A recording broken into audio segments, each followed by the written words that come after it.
যে আসলে মানুষ মরার পরে কি আবার জীবিত হবে, মৃত্যুবরণ করার পরে আবার মানুষ জীবিত হবে। তাদের মনের মধ্যে একটা সন্দেহ ছিল যে আসলে মারা গেলে মানুষ আবার উঠতে পারে। তাদের এই সন্দেহ দূর করার জন্য আল্লাহ তাআলা এই 7 জনকে 309 বছর ঘুম পাড়িয়ে আবার জীবিত করলেন। সুবহানাল্লাহ বিহামদিহি। তাহলে ঈমান কিভাবে বাঁচাতে হয় এটার প্রেরণা আমরা এই 7 যুবকের কাছ থেকে পাই। এখানে যেটা আমরা শিখি প্রিয় ভাইরা, 1 নম্বর লেসন হচ্ছে আমাদের গুড কোম্পানি লাগবে, রাইটাস পিপল, মানে আমাদের সার্কেলটা ভালো হইতে হবে। তাদের 7 জনের সার্কেলটা খুব ভালো ছিল, ফলে তারা বিপথে যায় না এবং তারা এমন শক্ত সিদ্ধান্ত নিয়েছে যে আল্লাহ তাআলা সেটাতে বরকত দিয়েছেন, গোটা সমাজকে আল্লাহ তাআলা চেঞ্জ করে দিয়েছেন। এটা হচ্ছে 1 নম্বর লেসন। আপনি ঈমান বাঁচাতে হলে আপনার সার্কেল ভালো লাগবে। খুঁজবেন যে এলাকায় যাবেন ওখানে নামাজি সার্কেল কারা আছে, ওখানে জ্ঞানী গুণী সার্কেল কারা আছে, ওখানে ভালো কাজ করতে চায়, একে অপরকে সহযোগিতা করে, কল্যাণের পথের যাত্রী কারা আছে খুঁজতে হবে আপনাকে। খুঁজে ওই সার্কেলে আপনি যুক্ত হবে, তাইলে ঈমান বাঁচানো যাবে। ক্লিয়ার? 2 নাম্বার হচ্ছে conflict between believers and disbelievers it's universal. সত্য মিথ্যার লড়াই এটা চিরন্তন, আজীবন থাকবে। এটা ওনাদেরও ছিল, এখনো আমাদের লড়াই করে যেতে হচ্ছে, আমাদের ভবিষ্যৎ প্রজন্মও করবে। এই লড়াইটা আমরা করে যেতে চাই, কি বলেন?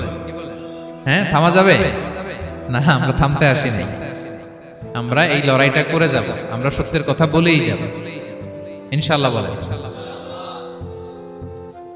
3 নাম্বার হচ্ছে যে লেসনটা আমরা পাই, অনেকগুলো লেসন, আমি খুব প্রেসাইজলি বলতেছি। যুবকরা চাইলে একটা সমাজকে পাল্টে দিতে পারবে। এই পৃথিবীতে যত বড় বড় বিপ্লব হয়েছে এগুলো যুবকরা এনেছে। তারা হচ্ছে সভ্যতা গড়ার কারিগর।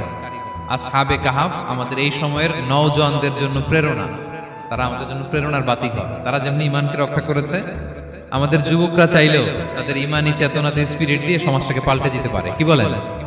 এখানে বেশিরভাগই তো যুবক। হ্যাঁ, গুড সার্কেলে থাকবেন তো আপনারা, সত্যের পক্ষে সবাই থাকবেন তো, আল্লাহ তাআলা কবুল করুন। আচ্ছা, এবার 2 নাম্বার ছিল সম্পদের ফিতনা, কিভাবে বাঁচবেন।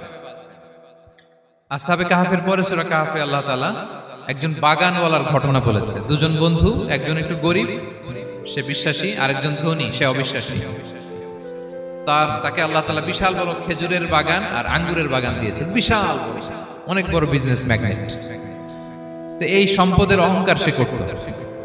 সে প্রায় তার গরিব বন্ধুকে বলতো যে তোর চেয়ে আমার সম্পদও বেশি, সন্তানও বেশি, জনবল বেশি, লোকবল বেশি, অর্থবল বেশি, সব বেশি।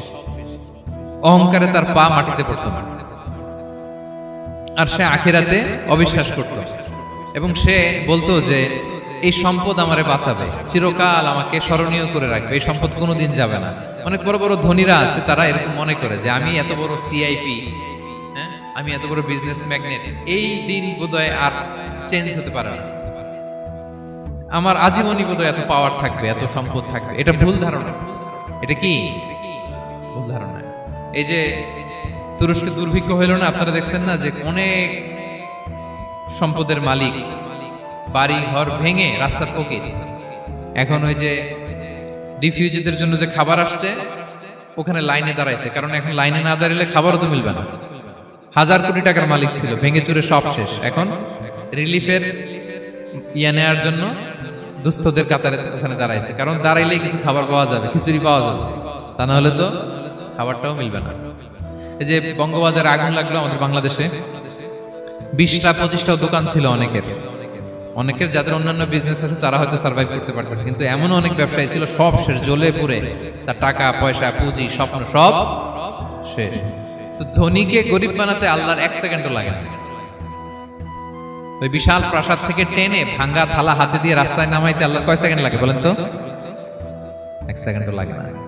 সো এই লেসনটা কিন্তু আমাদের নিতে হবে। এবং ওই ব্যক্তির নসিবে তাই ঘটেছিল। সে যখন অহংকার করতেছিল, আল্লাহ তাআলা আকাশ থেকে হুসবান একটা আগুন পাঠালো।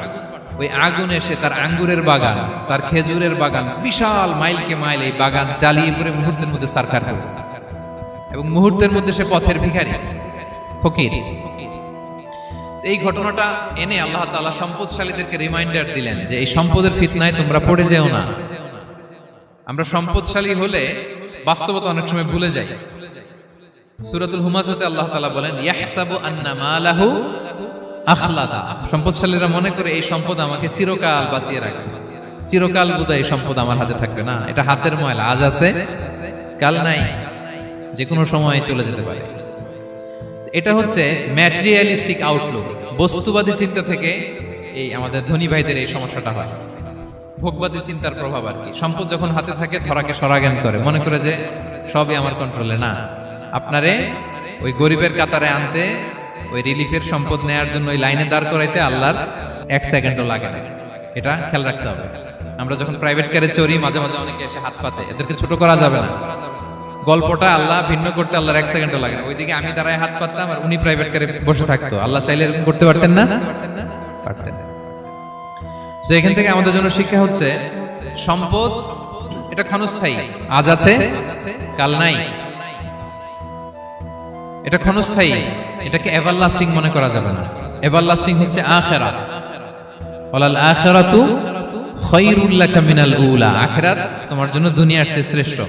এবং আল্লাহ তাআলা দৃষ্টান্ত একটা দিয়েছেন যে দুনিয়ার জীবনটা হচ্ছে কামা, ওই পানির মতো, যেটা আনজালনাহু মিনাস সামা, আকাশ থেকে নাজিল করেছি।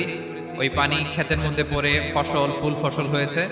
এরপরে যখন ফসল কাটা হয়, ওই ক্ষেত খামার এগুলো তৃণলতা হয়ে যায়, ভুসির মতো হয়ে যায়। তখন বাতাসের ঝাপটায় একবার এদিকে যায়, একবার ওদিকে যায়। অনেক লম্বা উপমা, আমি সংক্ষেপে বললাম। তো শেষ আউটপুটটা হচ্ছে এটা, সম্পদ এটা মুহূর্তেই চলে যেতে পারে। সম্পদ উপার্জন জায়েজ আছে, মুসলিমরা সম্পদ উপার্জন করতে পারবে, কোনো অসুবিধা নাই। আপনি যদি ধনী হন এটা ভালো, ফলে আপনি যাকাত দিতে পারবেন, অসহায় দুস্থদের সহায়তা করতে পারবেন, কন্ট্রিবিউট করতে পারবেন।